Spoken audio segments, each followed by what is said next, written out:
importance of antioxidants would be something that you have throughout the day in a constant way. They don't have a long lifespan. They don't stay in your bloodstream very long.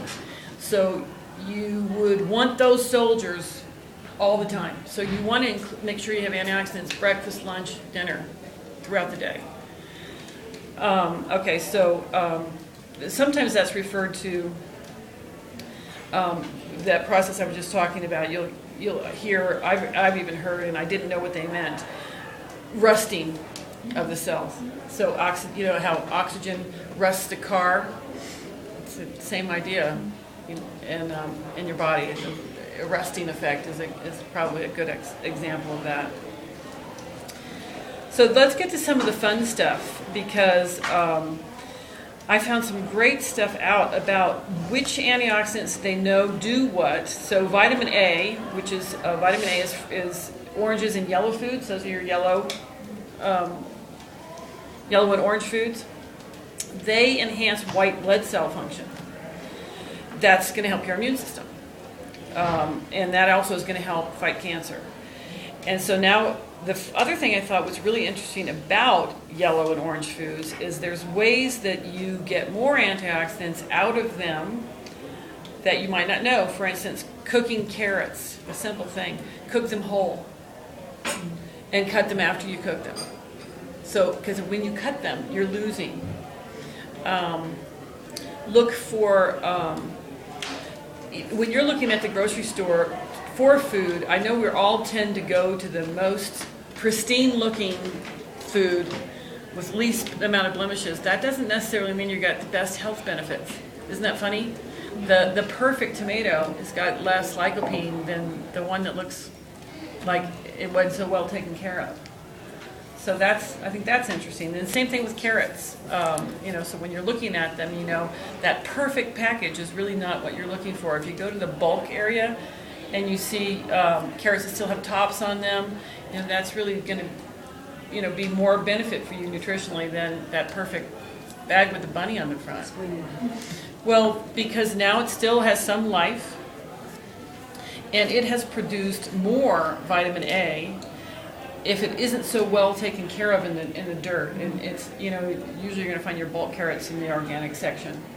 And so it's not exposed to free radicals, for one, that can also be brought to you through pesticides in the food that you actually just chose to fight free radicals. And you got them both in one nice little bunny package. Also, the more ripe a banana is, that's one of your yellow foods, the riper a banana is, the more antioxidants it has. And so I know some people don't like them. Paula's just going, she doesn't like ripe bananas, and some people don't, they like them sort of raw.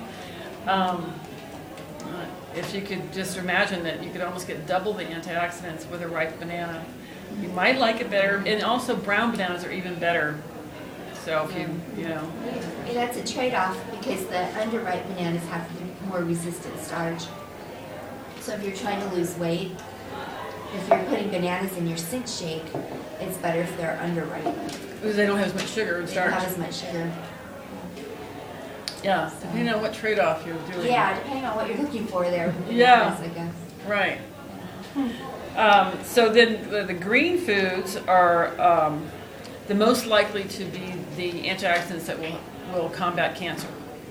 So your green foods are broccoli, green cabbage, Brussels sprouts. And the best way to get them to have the highest amount of antioxidants now is going to be opposite. When you cut into them, they actually have a reaction that brings out more antioxidants. So you cut them before you cook them. It's going to be a little bit to memorize, but that's green. That's green, yeah. I found this stuff fascinating. I don't know if you guys do. And cooking tomatoes brings out more lycopene than raw tomatoes. And so it take about 5 or 6 minutes. You would chop your green foods before you cook them and leave them exposed to the air before you cook them. Parsley is better fresh than dry, even though dry is still good. And then there's the part of, okay, now you know that you have antioxidants since vitamin C is an antioxidant, and then this green food like cabbage has iron in it. So, and to enhance the cabbage family, you want to eat it with something that has vitamin C in it. And if you look at cultures historically, they always did these kinds of things. They always mixed things naturally together that we no longer do in our